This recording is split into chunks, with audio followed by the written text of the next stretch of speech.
everybody, John Ziemba here with this edition of Commercial Power Hour. One of the hottest topics that I hear and see people talking about is video. Well, let's look at video for commercial real estate purposes, and can it be used successfully, and how would you use it successfully? I'm personally kind of on the fence.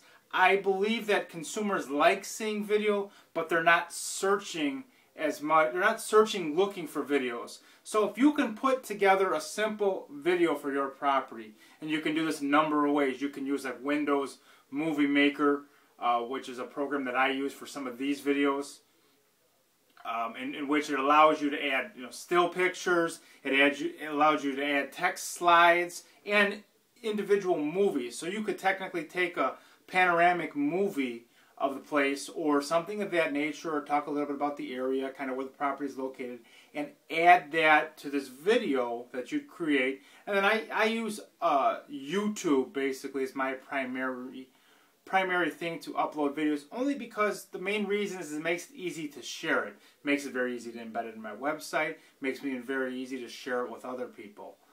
So it's definitely something you should look at. So I don't believe that consumers are looking for video. However, I think it's a plus if you have it for your your CRE, whether it's a particular property or whether or not you're selling a specific type of service. If you're doing 1031 exchange, maybe you want to have a video of you becoming an expert, or showing that you're an expert doing 1031 exchanges.